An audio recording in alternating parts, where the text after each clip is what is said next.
14. 슬픈 고개사. 초봉이 가만가만 마루로 나서는데 부엌에서 식모가 대문간으로 나가더니 조금 후에 그 뒤를 따라 들어서는 건 평생 잊혀지지 않을 꼽사등이 장영보였다. 따라 들어서는 형보를 돌아다보고 식모가 뭐라고 시비조로 말하는 게 퍽 익숙한 눈치고 형보 역시 낯설자는 태도로 아니 뭐 괜찮으니 염려 말라고 하는 게 이상히 보자면 볼 수 있는 것이지만 초봉은 그런 걸 새겨볼 정신이 없었다. 그녀는 형보가 눈에 보이기 전부터 놀라고 있었다. 피는 한꺼번에 얼굴로 치달아 관자놀이가 터질 듯이 욱신거리고 몸은 걷잡을 수 없이 떨리었다. 이윽고 초봉은 정신이 들어 내가 왜 저 인간을 이토록 무서워할까 숨을 깊이 들이쉬고 고개를 꼿꼿이 쳐들었다. 그래도 가슴이 들먹거리고 몸이 떨리는 건 어찌할 수가 없었다. 푸줄구나니 풀이 죽은 닭목 두루마기에 밑으로 처져내린 옹군 바지는 시커멓다. 군산에서 볼 때보다 그리 낡지 않은 건 손가방 한 개뿐이다. 그 꼬락선 위에 고개를 들고 조롱하듯이 비웃으면서 꼽사등을 흔들흔들 그는 서슴지 않고 뜰로 올라선다. 실례합니다. 글쎄 두루 안녕하십니까? 아니 어째 소외간 남자가 남의 집 내정을 함부로 들어오고 있어요? 초봉은 눈을 아니꼽게 뜨고 형보를 내려보며 떨리는 음성으로 주운절이 나무란다. 형보는 내까짓게 암만 그래 뭐하라는 듯이 어느새 마루 끝에 척 걸터앉는다. 글쎄 다 평안하시고 또 궁금한 건 그 어린 것인데 잘 놀기나 하나요? 사람을 깔보고 덤비는 형보의 괘씸스러운 태도에 초봉은 성이 나기보다 어처구니 없었지만 그래도 어린 것이라는 소리에 놀라서 겨우 가라앉던 정신이 도로 황망해졌고 다른 생각은 통 나지 않았다. 잘 놀거나 말거나 무슨 상관이지요? 일 없으니 어서 나가요. 침착한 것과 초조한 것 승부는 뻔한 거라 싸움의 첫삽에 초봉은 우선 졌다. 참, 그리고 박재우 씨 그분도 좀 보아야 하는데 7시까지 들어오신다고요. 이 소리에 초봉은 더 놀랐거니와 부엌문으로 끼우시 내다보고 섰던 식모는 질겁을 사람 오가지같이 고개를 오므라뜨린다. 식모는 그새 2달간이나 가끔 대문 앞에 와서 어물거리는 형보에게 번번이 돈 몇 장씩 얻어먹는 맛에 주인집 사정 이야기를 속속들이 알려 바쳤었다. 형보의 계책을 알고 그러는 건 아니나 아무튼 끈앞을 노릇을 한 셈이었다. 초봉은 형보가 재호를 만나겠다고까지 말하는 것은 분명 송이를 제 자시라고 빼앗아가자는 배짱이거니에서 겁이 났다. 아무런들 송이야 뺏길까마는 우선 재호에게 여태 모르는 낡은 비밀 하나가 드러날 테니 걱정이다. 거기에 재호도 그러면 제비가 나선 판이니 차라리 내주고 말자고 할 것이요. 그러자면 즉 두 사내의 우측 좌측 틈에 끼어 송이를 안 뺏기려고 혼자서 버텨낼 일이다. 초봉은 어쩔 줄 몰라 쩔쩔맸다. 형보는 태평으로 앉아 뻐끔뻐끔 담배를 피우고 있다. 아니 왜 나가려는데 안 나가고 이래요? 괜히 좋지않은 꼴 보기 전에 냉큼 나가요. 별참. 마음이 초조한 초봉은 말하는데도 음성에 그러한 기색이 뚜렷이 드러난다. 가는 건 그리 급한 게 아니라 우선 우리 얘기나 좀 해봅시다. 형보는 마루 끝에 앉은 채 한 다리를 올려놓고 초봉에게로 척 돌아앉는다. 초봉은 문득 내가 어쩌다 오늘날까지 이 위인한테 이런 봉변을 당하는가 하는 생각이 들면서 더럭 분이 치달아 올랐다. 그리고 분이 나는 깐으로는 당장 고함을 쳐서 동네 사람이라도 불러오고 순사라도 데려다가 혼을 내주고도 싶었다. 이야기를 간단하게 하려들면 아주 간단하다. 응? 무엇인고 하니 저 자식은 내 자식이다. 똑똑히 들어라. 별 미친 녀석을 다 보겠네. 암만 그래도 소용없느니라. 그리고 또 들어보아라. 자식이 내 자식일 뿐 아니라 너는 내 계집이야. 내 계집. 그러니 너는 자식 데리고 나를 따라 나서야 해. 하는 말에는 기가 막히는데 게다가 한술 더 떠서 자식 데리고 나를 따라오라고? 이건 생떼가 아니라면 미친놈의 수작이라고 밖에는 달리 보이지 않았다. 그래, 할 말이라는 게 겨우 그거더냐? 그렇다. 그러니까 어서 기저귀 뭉뚱그려서 새끼를 쳐엎고 날 따라 나서거라. 개난 허튼 수작하지 말고 냉큼 나가라. 정 그렇게 추근거리면 순사를 불러올 테니까 무슨 권한으로 남의 집에 들어와서 대자는 소리를 짓거리는 게냐? 법도 모르냐? 법? 법이라고? 법? 그거 좋지. 그럼 그렇게 할까? 내가 가서 순사라도 우선 불러올까? 순사 세워놓고 단판하게, 응? 순사가 네 편을 들어줄 줄 알았더냐? 초봉아, 아니꼽다. 내가 순사가 무서우면 내게 오질 않았다. 불러올 테거든 불러오너라. 가택 침입죄로 29일 구류밖에는 더 살더냐? 그보다 더해 징역도 상관없다. 알겠냐?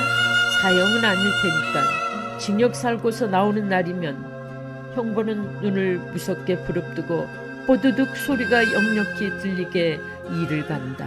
초봉은 그만 푸르르 몸을 떤다. 너는 저것 어린 것이 고태수 자식이라고 생각하나 보다마는 그건 네가 잘못 알았다. 고태수로 말하자면 몇 해를 두고 하루게 계집이며 연염집 계집을 계속 상간에서도 자식이라고는 생겨본 적이 없었다. 그런 걸 너하고 한여를 살았다고 자식이 생겼을 성 싶으냐? 고태수가 생전에 내게다 너를 맡겼더란 말이다. 아주 자네 마누라 삼아주게 이런 말을 한두 번이 아니더란다. 증인이 멀쩡하게 살아있다. 초봉은 속없는 태수 그 위인이 괜히 그런 소리도 짓거리긴 했으리라고 생각하면서 아니 내가 누구네 집 종의 새끼더냐? 너희끼리 맘대로 주고받게. 네가 자식이 중할 양이면 나도 더하다. 아무리 내가 이런 병신이지만 뭐 속 창자도 없는 줄 알았더냐? 너도 생각해봐라. 어떤 놈이 눈 멀뚱멀뚱 뜨고서 제 자식을 뺏기고 가만히 있을 놈이 어디 있다더냐? 응? 괜히 어림도 없다. 자 보아라. 형보는 잠깐 말을 멈추더니 조끼 호주머니를 부스럭부스럭 하다가 짤막한 나무 동강이 하나를 꺼내어 손에 든다. 그는 첫눈에 단도임을 알 수가 있었다. 초봉은 그것이 칼인 줄도 알았고 그래서 무섭기도 했으나 짐짓 모르는 채 하느라고 고개를 돌린다. 너 이거 알지? 너는 나중 문제고 네가 보는 눈앞에서 자식을 말이다. 확 찔러 죽일 터란 말이다. 자식을 먼저. 초봉은 이제 기가 죽어서 뭐라고 악다구니를 할 기운도 안 나고 몸은 사시나무 떨리듯 떨린다. 눈은 실성할 듯 휑하니 벌어진 형보는 초봉의 사색 질린 얼굴을 올려다보면서 신이 나는지 더욱 독살스럽게 남에게 뺏기고 말 테면 그까짓 것 죽여버리긴 하지. 그냥 두고 볼 줄 알았더냐? 어림없다. 날 싫다고 하는 내 심통머리가 얄미워서 네 눈구멍으로 보는 앞에서 너도 제랄 복덩이 나서 죽으라고 요렇게 후트러지고는 그저 그냥 확. 초봉은 눈을 지그시 내리감는다. 그러나 감는 눈에는 칼을 뽑아주고 희번덕거리는 형부와 피투성이가 되어서 파르르 떨고 엎어진 송이의 환영이 역력히 나타나 보인다. 푸르르 떨면서 눈을 번쩍 뜨고 무심결에 뒤를 돌아본다. 의외인 듯이 송이는 고이 자고 있다. 한숨이 나왔으나 안심은 순간이요 마구 미칠 것 같다. 소리를 치자니 단박 칼을 뽑아 들고 덤빌 것이고 송이를 얻고 달아나자니 몇 걸음도 못 가서 잡히고 말 듯했다. 어떡하나 대답은 안 나온다. 저놈을 그저 총이 있으면 두말 없이 탕간히 쏘아 죽일 것 같았다. 그러고 저러고 가네 말이다. 설사 네가 순순히 자식을 내놓는데도 나는 네가 보는 데서 죽여버릴 수밖에 없다. 글쎄 이 호래비 놈이 아직도 젖도 안 떨어져서 빽빽 보채는 걸 데려다가 어떻게 기른단 말이냐. 기를 수도 없거니와 애태우고서 나처럼 성미 팔팔한 놈은 그런 꼴 눈으로 볼 수도 없고, 그러니 눈 새카만 게 불쌍은 해도 죽여버릴 수밖에 더 있느냐. 먼 옛날 어떤 놈은 어린 자식을 계집년이 버리고 돌아나니까 자식으로 자반을 만들어서 짊어지고 그년을 찾으러 다녔더라는 얘기. 그게 애비된 놈의 마음을 생각해보면 그럴만도 하지 않느냐. 형보는 담배를 갈아 피우는 채하고 말을 잠깐 멈춘다. 그녀는 차라리 재호라도 어서 돌아와 주었으면 싶었다. 그렇게 되었으니 자기 혼자서는 좀처럼 이겨내기는 벌써 글렀다. 재호는 기운도 세고 하니까 어서 돌아와서 저 위인을 혼내서 쫓아냈으면 했다. 재호는 사람이 너그러우니까 이제 낡은 비밀 하나가 더 늘어났다고 어쩔 사람이 아니고, 또 가령 그걸로 재호한테 무안을 본다 손치더라도 형보에게 끝내 화를 당하는 이보다는 낫다. 돌아다 보니 마침 송이가 잠이 깨서 기지개를 쭉 켜더니 눈을 둘레둘레 하면서 떼꾼한 목소리로 엄마를 부른다. 자고 깨면 맨 먼저 부르고 찾는 엄마. 이 모습이 새삼스럽게 반가우면서도 그러나 단지 반갑지만은 않고 눈물이 솟아났다. 송이는 엄마의 품에 안겨 젖을 빨고 있다. 7시가 거의 다 되어 가슴을 조마조마 죄면서 기다리던 재호가 술병을 들고 터덜터덜 대문간으로 들어선다. 초봉은 처음으로 재호라는 사람이 소중하고 그가 집안 돌아오는 발길이 천하에 없을 정도로 반가웠다. 내가 이거 시간을. 재호는 무심히 떠들고 들어서다가 주춤하고 서서 우물쭈물한다. 형보는 흠하고 같은 기침을 한 번 하고 걸터 앉았던 마루 끝에서 천천히 마당으로 내려선다. 재호는 이 낯선 나그네를 의아스러워 훑어보다가 때마침 부엌문으로 내다보는 식모에게로 눈을 돌린다. 그러나 식모는 무엇라고 말해야 할지를 몰라 민망해서 고개를 숙여버린다. 재호는 저도 모르게 가만가만 걸어 들어오다가 초봉이 송이를 안고 반기듯 문지방에 기대서는 눈과 서로 마주치자 힐끔 형보를 돌아다보면서 이게 웬 사람이냐고 말없이 묻는다. 초봉은 무슨 말을 할 듯이 눈이 빛나다가 이에 새침하게 외면한다. 그럴수록 재호는 점점 더 손잠에서 깬 것처럼 얼떨떨해서 어릿거린다. 대체 웬 남모를 꼽사등이며 예편내는 왜 또 저렇게 셀쭉하는고. 기색이 저리 나쁜 게 이 괴물 같은 나그네와 무슨 관계가 있는 모양인데, 관계라니 혹시 빚에 쪼들리나? 그렇지만 모르면 몰라도 빚은 졌을 리가 없거니와 설사 그런 사단이라고 하더라도 빚이면 빚이지 저토록 사색이 질리게까지 되었을 리 없는데, 잠깐이라지만 재호는 속이 갑갑해서 혼자 이국리 저국리 그러느라고 좀시 어릿어릿하면서 마루 앞으로 가까이 다가온다. 형보는 재호를 맞이하듯이 모자를 벗어들고 가슴을 발딱 뒤로 제치면서 안녕하십니까? 박 선생님이십니까? 네, 내가 박재호입니다. 재호는 속이야 이 귀귀하고 취하게 생긴 인물이 마땅찮을 뿐더러 더군다나 무슨 일인지는 몰라도 그의 침노로 해서 집안이 이렇게 불안한 게 된 데에 대한 저기도 없지 못했으나 저편에서 의외로 점잔을 빼는 걸 보니 이맛박을 부딪뜨린 것 같이 황망히 혼연하게 대답하던 것이다. 나는 장영보라고 합니다. 참 선생을 좀 뵐 양으로 찾아왔더니 금방 외출하셨다고 해서 그러나 곧 들어오신다고 하길래 참 실례를 무릅쓰고서 기다리고 있었습니다.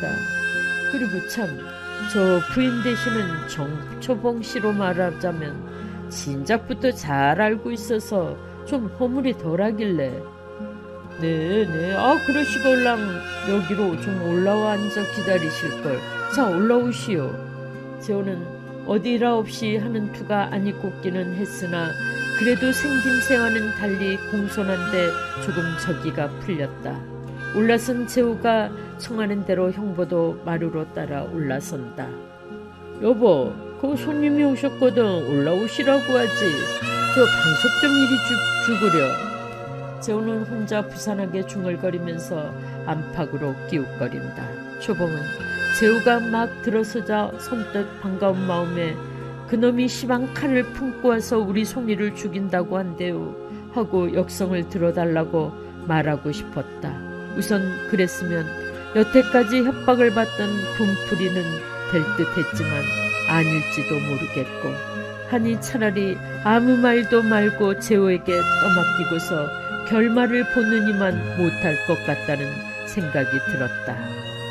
자, 담배 피우십시오. 재호는 양복 호주머니를 뒤져 혜택곽을 꺼내놓다가 다시 일어서서 마루 구석에 있는 헌 잿더리를 집어온다. 초봉도 문턱 안으로 넌지시 도사리고 앉는다.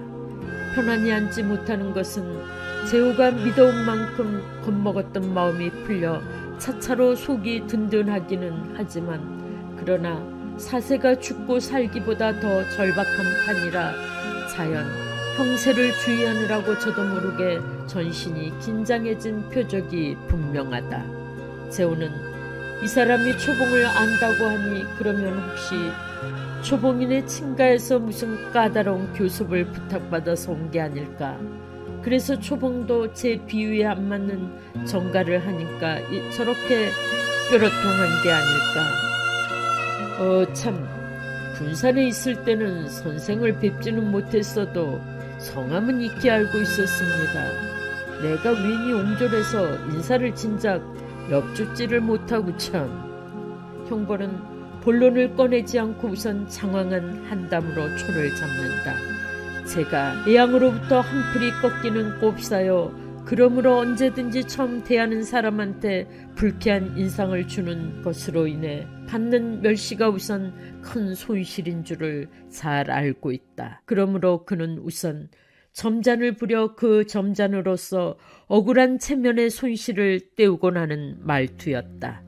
역시 세상 사람들은 형보가 꼽사요. 또 형상이 추하게 생겼대서 속을 주기 전에 덮어놓고 멸시했고 이 멸시 속에서 형보는 자라났고 살아왔고 지금도 살고 있다. 아무 이해도 없으면서 어렸을 때부터 그랬다. 연한 동심은 좋게 자라지를 못하고 속에서 갈고리같이 뱀같이 서리서리 서렸다. 심술이 굳고 음험해졌다. 자란 뒤에 세상살이의 벌이에서도 남들은 보기 흉한 형벌을 꺼리고 따돌렸다. 한참이나 수인사의 한담이 오고 가고 잠깐 말이 끊긴 뒤를 이어 형보가 비로소 본론을 꺼내놓았다. 참, 저 부인 되시는 정초봉 씨의 말씀인데 허나 이거 원 일이 실없이 맹랑해서 이야기를 들으시기가 원찮으실 텐데 그렇더라도 다 부득이한 사정이니까 다 그쯤 양해하시고 네 좋습니다. 무슨 말씀이실지 몰라도 다 그러면 마음 놓고 다 말씀하겠습니다. 참, 저 초봉씨가 처음에 결혼한 고태수군으로 말하자면 나하고 아주 막연한 친구였습니다. 뭐 참 동기간이라도 그렇게 다정하고 가까울 수가 없었지요. 그런 관계로 해서 그 사람이 정초봉 씨하고 결혼하느라고 신접살림을 차려둔 집에도 내가 미리 가서 있었고 다 그만큼 참 서로 믿고 지냈었지만 말씀이지요. 그런데 선생께서도 아시겠지만 그 사람이 그런 참 비맹행사하지 않았겠습니까? 네, 그 사람이 진작부터 자살할 양으로 마음을 먹고 있었습니다. 결혼하기 그 전부터 그랬지요. 역시 다 알고 계시듯이 은행 돈 때문이지요. 그게 발각이 나서 수갑을 차고 징역을 살면 여망 없는 세상 지옥을 받고 사느니 깨끗이 죽는 게 옳겠다고 생각하고 있었죠. 공교롭게 그 일이 생겼으니까 일테면 기왕 일반인 것을 좀 창피하게 죽었다고 하겠지요. 그런데 말씀입니다. 그 사람이 자살할 결심을 하고서는 내게다 유언 비슷하게 부탁해둔 게 있단 말씀이요. 재호는 처음 짐작한 대로 초봉인을 친가에서 온 단판이 아니고 그다지 듣고 싶지 않은 고태수의를 장황히 늘어놓다가는 분명히 유언 소리가 나오니까 옳지, 그러면 고태수의 유복자를 찾으러 왔구나 생각하고서 그럴 법해서 혼자 고개를 끄덕거린다. 그런데 어참 그 유언이라는 게 어떤 거냐 하면 말씀이죠. 그 사람이 누차 두고서 나에게 하는 말이 여보게 형부, 난 아무래도 이 세상에 오래 살고 싶지도 않아서 다 각오했네. 꼭 한 가지 정말 마음에 걸리는 일이 있어서 눈이 감길 것 같지 않네. 이런 말을 한단 말씀이죠. 아무튼 제 말을 헛수이 여길 것이 아니라 잘 위험해 뒀다가 그대로 해주게. 우리 초봉일 내가 죽은 후에 걷어줄 겸 아주 자네 마누라로 삼아서 고생살이나 안 하게 해주게. 응 형보, 나는 자네만 믿고 부탁이니 부디 들어주게. 이런 말을 한단 말씀이죠. 재호는 속으로 하하 옳거니 하면서 무릎이라도 칠 듯이 고개를 끄덕거린다. 이제 보니 조그만 유복자 문제가 아니고 이 친구가 시방 다 자란 어미 초봉을 업으려고 왔구먼. 마침 주체스럽던 수화물이 아니었더냐. 하나 그렇다고 슬그머니 내버리고 가자니 한 조각 의리에 걸려 차마 못하던 노릇이었다. 그러던 걸 글쎄 웬 창자가 툭 튀어들어 달라고 그건 내 것이라고 하니 이렇게 다행할 도리가 있나. 아쉽지 않게 돈이라도 몇 푼 채서 내줘야겠다.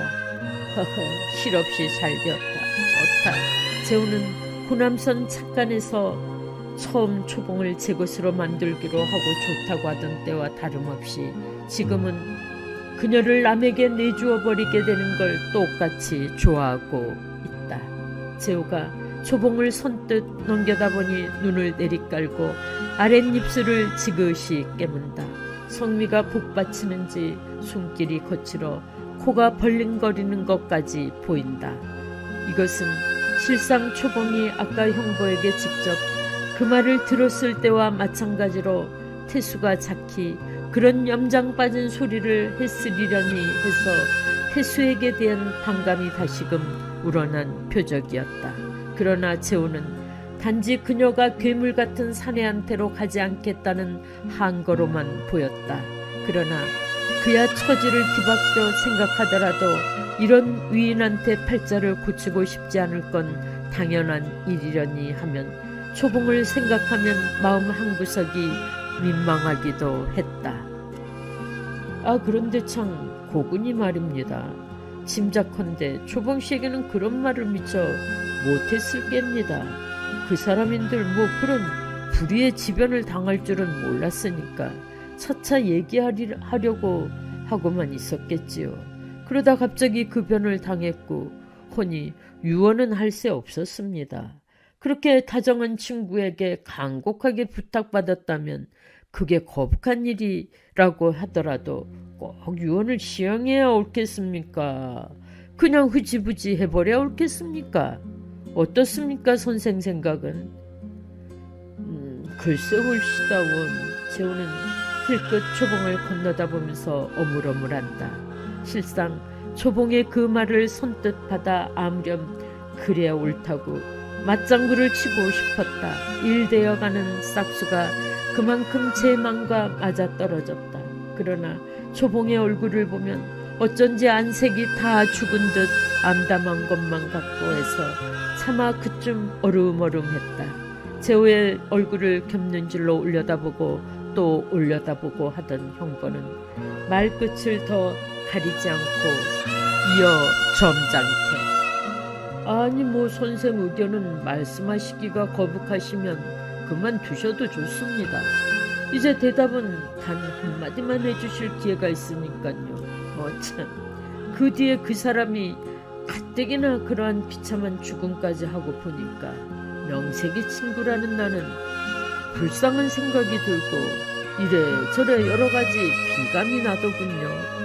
그래서 내가 그 유언이라도 시행하는 게 도리상 옳겠다고 생각했습니다. 남이야 무엇하든 그래도 시행하는 게 생사에 정다웠던 친구에게 의리니까요. 또 한 가지 그건 다른 게 아니라 원 말씀하기가 거북해서 뭐 괜찮습니다. 어서 말씀하세요. 그럼 실례를 무릅쓰고 그 사람 고군 말씀입니다. 고군이 변을 당하던 바로 그날 밤인데 그날 밤에 어참 정초봉 씨와 나와는 어참 그 하룻밤 어참 관계라는 게 있었단 말씀이지요. 재우는 단박에 제 낯이 화투타는 것 같았다. 그는 대체 어떻게 된 속셈이냐고 족칠 듯한 낯으로 초봉을 건너다 본다. 하기야 시방 때 마침 좋은 핑계를 만나 계집을 떼쳐버릴 요량을 하는 마당에 계집이 일찍이 몇 사내를 고쳤던들 상관할 게 없지만 그러나 여자의 정조에 대한 남자의 결백은 결코 그렇게 담담하지 않았다. 재호의 기색을 살필 겨를도 없고 다만 그와 눈이 마주칠까 초봉은 지레 고개를 숙이고 들지 않는다. 그는 억울한 대로 그놈이 나를 강제로 합탈했어요. 이 말이 목구멍까지 올라왔으나 재호에게 얼굴이 돌려지지 않고 또 시방 그 변명을 한들 무슨 소용이겠느냐고 그대로 꿀꺽 삼켜버리고 말았다. 참 그렇게 하룻밤 관계가 있었을 뿐 아니라 그것도 참 인연이라고 할는지 공교롭다고 할는지 어린 게 하나 생겼습니다. 저와 야비인 거지요. 조용해진 틈을 타서 똑딱똑딱 뒷벽에 괴종이 친다. 밤은 차차로 어두워온다. 안방과 건너방의 전등이 내비쳐 마루에 앉은 두 사내의 그림자를 괴물같이 앞뒤로 늘어놓는다. 격동을 싼 순간의 침묵은 임중을 기다리는 것 같이 답답하고 무겁다. 초봉에 떨어뜨린 눈은 품에 안겨 젖을 빨면서 무심히 꼼지락거리는 송이의 고사리 같은 손에 가서 또한 무심히 멎어 있다.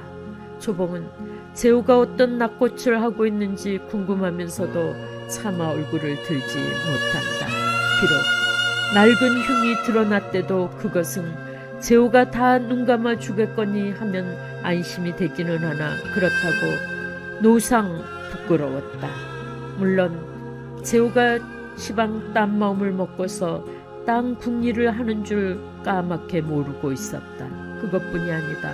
형부와 하룻밤 관계는 잠든 틈에 그놈이 나를 겁탈한 것이지 내가 그러고 싶어서 그런 것은 아니오.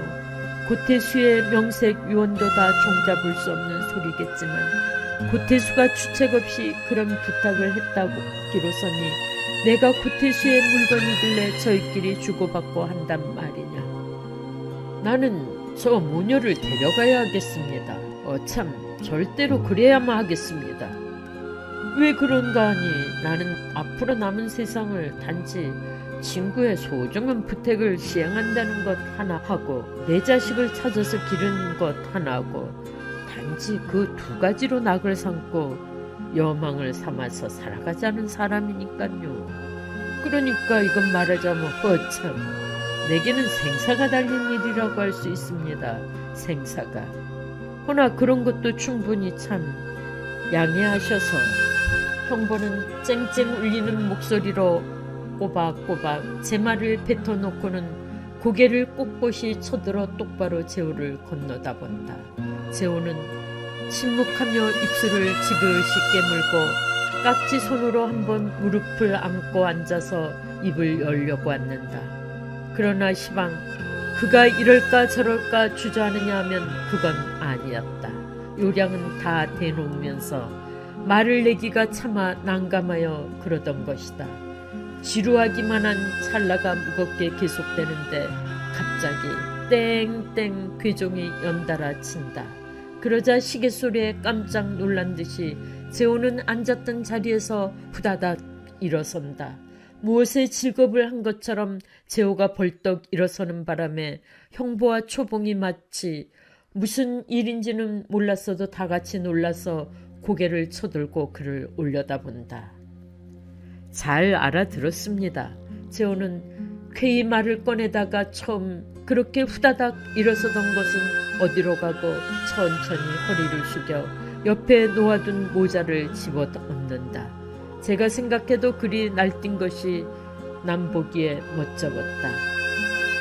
헌데 원 무슨 곡절이 있어서 사정이 그쯤 엉클어졌는지 나는 이해할 수가 없습니다. 허나 시방 대강 듣자니 아무튼 일은 맥락하기는 한 것 같군요. 봄에 단순하지는 않은 성 싶어요. 그런데 나라는 사람은 본디 성미로 보든지 처신으로든지 어디든지 간에 말하자면 성가신 갈등에 참여해서 내가 옳래 네가 그러네 하고 언쟁하길 싫어하는 사람입니다. 싫어할 뿐 아니라 사람 됨됨이 그러지를 못하게 생겨먹었습니다. 재호는 잠깐 말하고 마주 일어섰던 형보는 벌써 결과를 알아내고서 꽝꽝하던 낙꽃이 금시 풀어진다. 그는 재호가 상당히 뒤심있게 버티면 저는 위협게나 해보다가 필경 뒤통수를 툭툭 치고 말겠거니 그러더라도 믿져야 본전이라고 생각했던 것인데 이토록 선선히 재호가 물러서니 도리어 헛심이 쓰이는 것 같았다.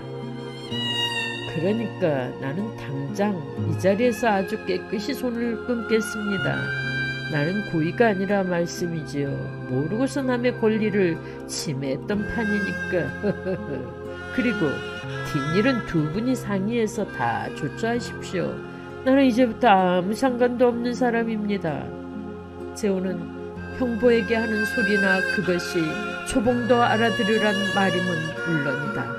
말을 마지막 잘라서 하고 난 재호는 이어 몸을 움직여 돛돌로 내려갈 자세를 잡는다. 이제 할 말도 다 했거니와 볼 일도 없으니 나는 아무 상관도 없는 객이라고 더 어물거리고 있을 리가 없지 않으냐. 그렇게 생각하면 자리가 열적으니 기다란 몸뚱이를 어떻게 건사할 바를 모르겠다. 선뜻 발길을 떼어놓는 건 초봉에게는 검다 히다 말 한마디 않고서 코베인 돼지처럼 이대로 달아나다니 온 천하에 다시 없는 짓이다.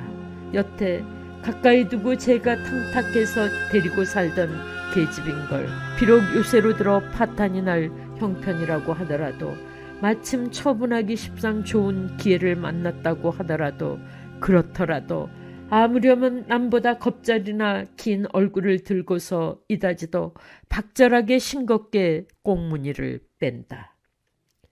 그래서 어물쩍하게 채봉에게서 달아나던 편인데 형보인지 꼽추인지가 나서서 방정맞은 소리를 짓거리니 일이 단박 끝장이 났다. 형보의 말이 깊이 이해해 주어서라고 했다. 그걸 두고 말하자면 초봉의 해석은 온당치가 못하다. 그것은 마치 산에 둘이 대가리를 맞대고 앉아서 자 이건 내 계집이다. 이리 내놓아라. 그러냐?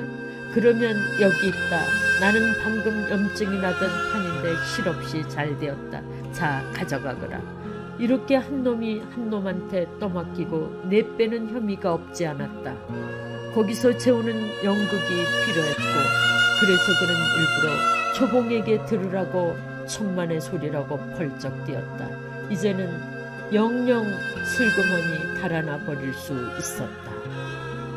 재호는 할 수 없이 초봉에게 들려줄 말을 생각해서 몸을 돌이키면서 안방 쪽으로 두어 걸음 주춤주춤 다가선다. 영락없이 어린아이가 쓴 약이 먹기 싫어서 눈을 지그시 감고 약그릇을 집어드는 오락선이다. 그는 눈이야 감지 않았어도 얼굴은 아직 똑바로 두르지 못하고서 거의 옆걸음거리로 우선 안방문 쪽으로 다가섰다.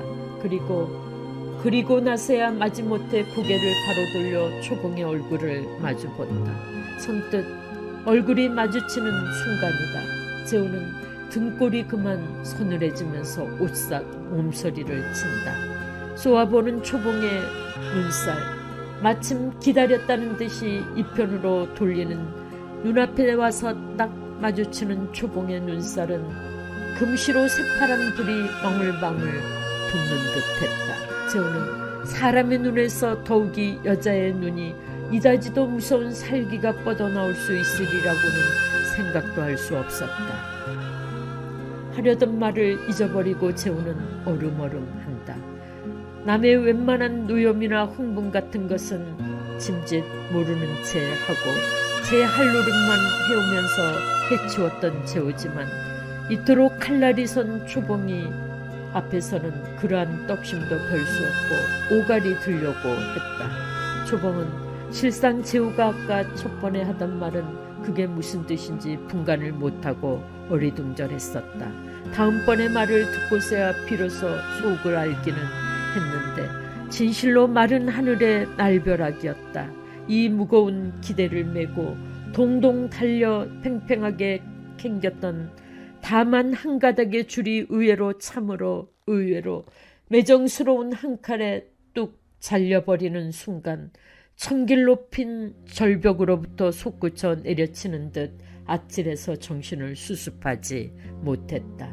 순간이 지나자 빠져나갈 고리 없는 절망은 곧 악으로 변했다. 초봉은 재호가 즉시 이를 저 혼자 감당하기 힘이 들면 초봉이 저에게라도 자 어떻게 하면 좋겠냐고 하다못해 형보의 요구를 들어주는 게 좋겠다고 일단은 상의는 해볼지언정 이토록 야박스럽게 잡아 끊고 나서리라고 천만에도 생각도 못했던 일이었다. 핍절한 여망을 배반당한 분노는 컸다. 아드득 깨물어 먹고 싶단 말이 있거니와 시방 초봉이 재호에 대한 노염이나 원하는 마치 그런 것이다. 형보는 아직 둘째다. 생각도 안 난다. 시방 재호 오직 재호가 눈에 보일 뿐이다. 천하의 몹쓸 놈이다. 나에게다가 그다지도 곰살스럽게 굴면서 평생을 두고 변치 않을 듯이 하던 건 누구며 그러던 재호가 나를 저 흉악한 장영보에게 떠밀고 도망치다니 의리부동한 놈이지. 처음부터 끝까지 나를 속여 농락만 해온 게 아니더냐. 초봉은 생각하면 할수록 분했다. 타오르는 분노의 악이 기름을 친다. 치가 떨렸다. 재호의 변해버린 최근의 신경을 알지 못하는 초봉으로서는 당연한 원망이기도 했다. 재호는 초봉의 이 지나친 격동에 언뜻 한 가지 의심이 솟아났다. 내가 표변한 걸로 저렇게 격분한 모양인데 그렇다면 단지 이 꼽주한테로 가기가 싫어서 그러는 걸까? 그러나 그거야 제가 싫으면 내쫓아버리면 그만인걸 저다지도 지레 요란을 떨다니. 이렇게 생각할 때 재호는 그러면 저 계집이 쌀쌀하던 것은 겉뿐이요 실상 속은 따로 나에게다가 깊은 애정을 품고 있었던 게 아닌가 하는 반성이 노상 없을 수는 없었다. 그러나 잠깐 침묵하다가 역시 허황한 생각이라고 혼자 고개를 흔든다. 초봉을 데리고 살아오는 동안 어느 한때라도 그녀의 계집다운 진정의 포즈를 본 적은 없었다. 재호는 시방이야 다 식었지만 저 혼자 정을 붙였던 계집이요 한편 또 그 마음을 안으려고 온갖 정성을 들이던 말하자면 애원이 상반하던 계집이다. 그러던 것을 마침내는 그다지 간절하단 뜻을 풀지를 못하고서 속정이 식은 끝에는 두루두루 짐스러운 생각만 남았었는데 핑곗거리를 얻은 터라 불쑥 남의 손에다 떠맡기고 바야흐로 물러서는 마당에 이르고 보니 시원하기야 여부가 없으나 그래도 어느 한 구석엔 가느다란 미련이 한 가닥은 남아있었다.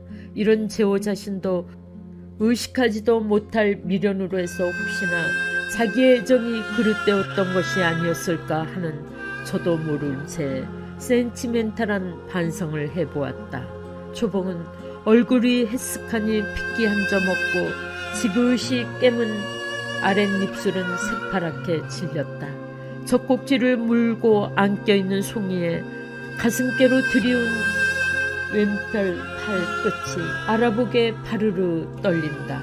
무슨 말이 와락 쏟아져 나올 텐데 그게 격분이 막혀 터지지를 못하는 모양이다. 그새 참 변변찮은 나에게 매달려서 고생 많이 했소. 생각하면 미안한 말이다. 이를 데가 없소. 그리고 그동안 두고 보았으니 내 성미를 알겠지만 내가 이렇게 선뜻 일어서는 건 결단코 임자가 부족한 데가 있어서 그런다거나 또 조잡스럽게 과거지사를 탈잡아서 그런 건 아니오.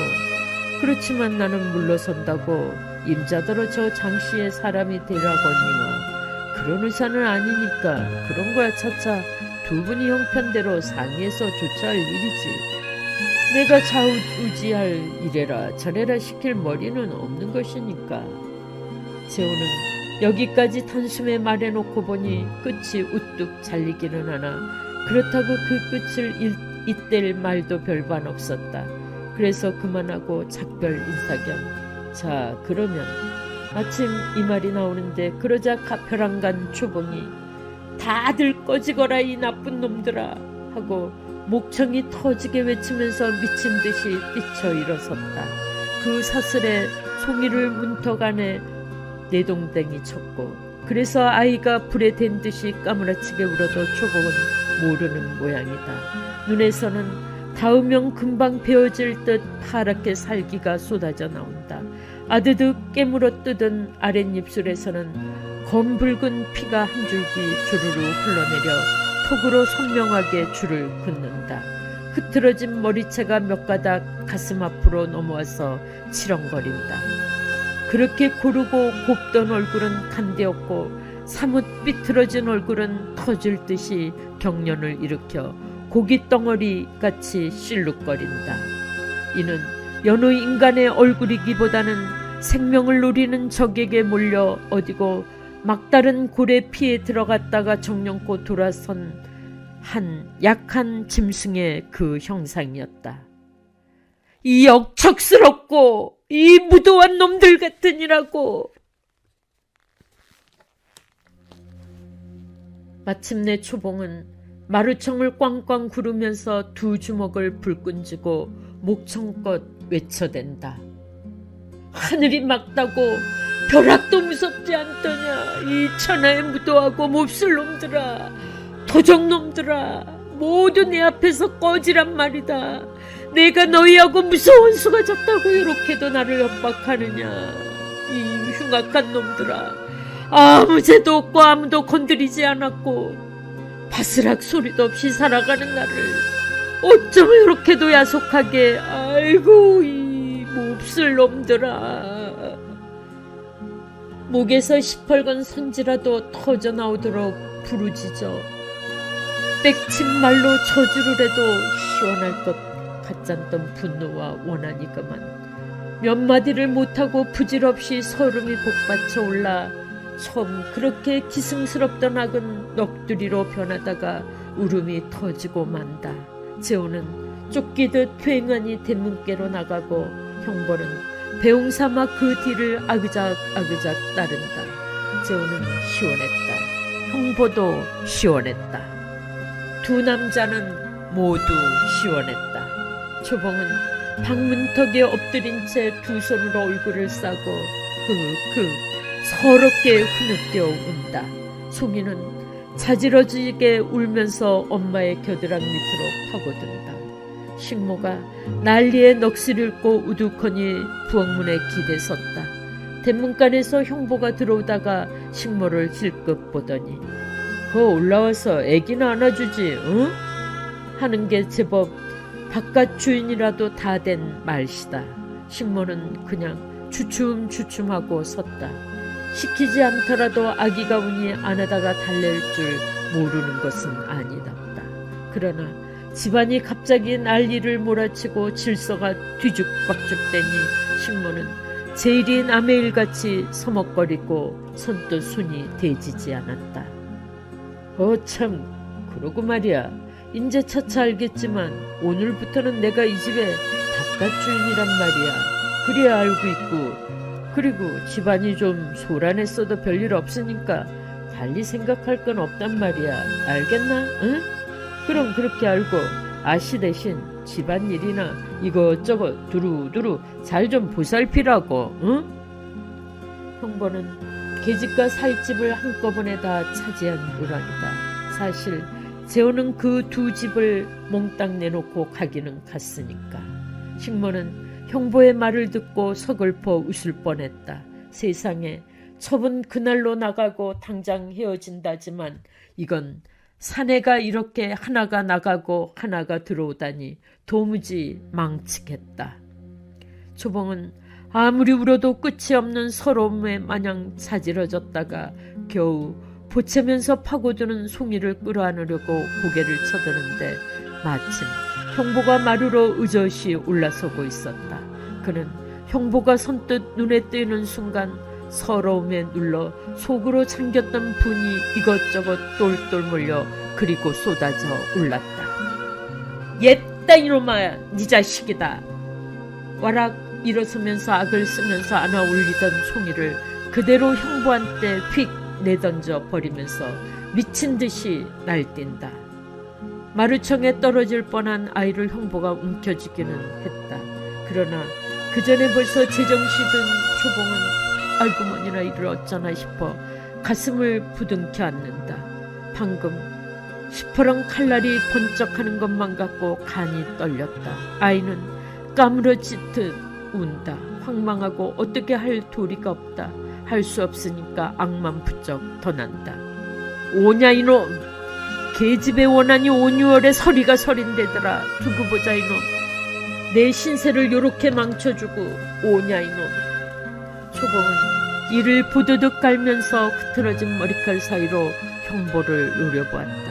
그러나 앙칼지게 노려보기는 해도 실상 그것은 형보가 혹시 칼을 뽑아들고 송이를 해치지나 않는지 그것을 경계하기에 주의가 엉키고 만다. 아, 네가 정녕 이럴 테냐? 형보는 버럭 소리를 지르면서 눈을 부릅뜬다. 짐짓 보라고 아이를 한 손으로 등떨미 옷자락을 움켜들고 고양이 새끼 다루듯 둥둥 쳐들고 섰다. 아이는 네 발로 호공을 허우적거리면서 그런 중에도 엄마를 부르면서 기절할 듯이 자지러져 운다.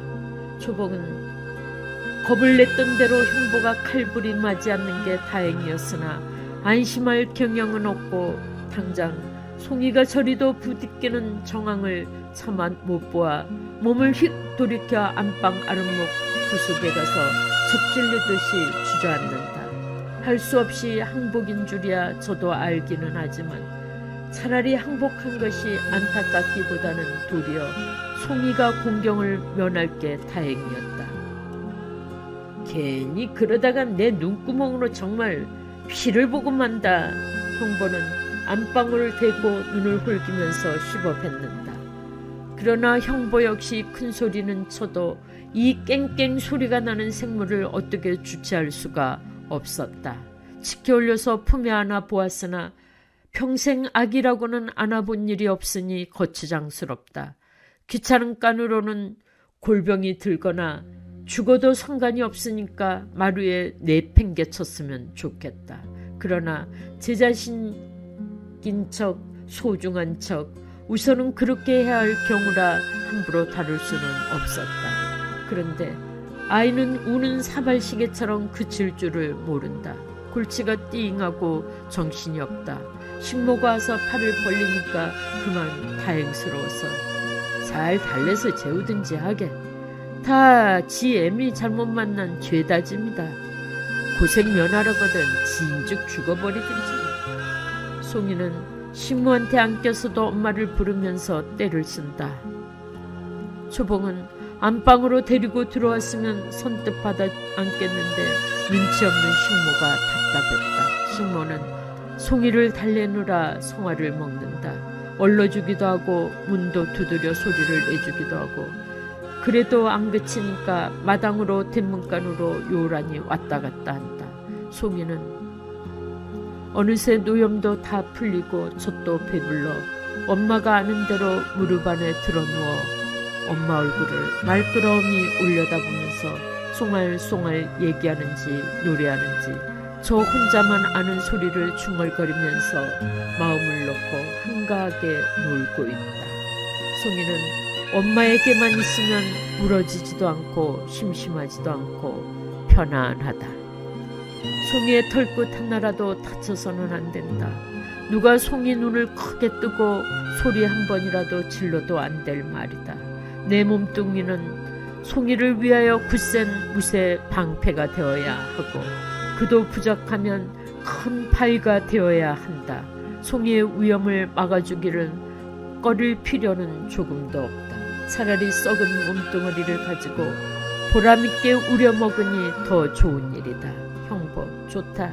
형보보다 더한 놈이라도 좋다. 원수보다 더한 놈도 상관없다. 송이만 탈 없이 편안하게 기르면 고만이다. 여기까지 생각했을 때 초봉은 깜짝 놀라 몸을 떤다. 대체 어느 겨를에 장영보의 계집이 되기로 작정하고서 시방 이러느냐는 것이다. 마침 마루에서 형보의 캐캐가는 기침소리가 들렸다. 초봉은 이미 각오한 바라 속으로 오냐. 그렇지만 기왕 이렇게 하는 바에야 나도 이렇게 마음을 되사려 먹었다. 형보는 그래도 멋죽에서 삐죽 웃더니 운목으로 넌지시 비켜앉으면서 슬금슬금 초봉의 눈치를 본다. 이윽고 실상 다시 발악할 줄 알았던 초봉이 아무 반응도 없이 외면만 하고 있으니까 마음을 놓고 수작을 끄집어낸다. 오냐, 네 원하는 대로 네 계집 노릇 해주마. 그렇지만 초봉은 마침내 모로 앉았던 몸을 돌려 윗목의 형보에게 꿋꿋이 고개를 두른다. 물론 마음먹은 바가 있었기 때문이다. 무슨 졸리다 못해 나오는 대답은 아니었다. 승낙이 내리자 형보는 좋아서 그렇잖아도 큰 입이 더 크게 째지면서 아무렴 그래야 옳다고 진작 그럴 것을 가지고 어째 그랬냔단 말이냐고 아랫목 쪽으로 조총조총 내려앉는다. 하는 꼴을 보고 초봉은 버럭 소리를 질렀다. 왜 이 모양이야? 아직 멀었으니 거기 앉아서 말 듣지 않고서 내 신세를 요렇게 지긋지긋하게 망쳐준 내 놈에게 그냥 다소곳이 그저 계집 노릇이나 해줄성 부르드냐? 이제 대가리가 설설 내돌리게 해줄 테니 두고 보아라. 초봉은 입에서 나오는 대로 큰 소리를 하기는 해도 결코 시원하지 못했다. 원수풀이 하잔들 무얼로 어떻게 원수풀이 할 도리가 있을까 싶지 않았다. 자는데 몰래 칼을 배를 가른다거나 국그릇에 비상을 쳐서 먹인다거나 한다면 그거야 못할 바는 없지만 그런다고 짓밟힌 생애를 도로 물려받지는 못할지니 헛되이 내 손에 피를 묻히는 짓이니 원한이 풀리기가 만무하니 말이다. 생각하면 속절없는 팔자여 눈물이 솟아났다. 너 돈 6,000원이 있다고 자랑했지? 이제 꺼내놓으라고 할 때 꺼내놓고 내가 해달라고 하는 대로 해줄 테냐? 네, 그저 하늘의 별이라도 나올 수만 있다면 냉큼 가서 따다 드립지요. 그러면 첫째, 이 앞으로다가 내 앞 이름으로 생명보험 하나씩. 그건 그렇고 그동안 박재우도 그래왔으니까 너도 나무, 양식, 집세는 다 따로 내려니와 그런 것 말고도 가용으로 다달이 50원씩 내 손에 쥐어줘야지. 그러자면 매달 100원이 훨씬 넘는데 그렇지만 할 수 있나? 박지호만큼 못한 데서야 안 될 말이지.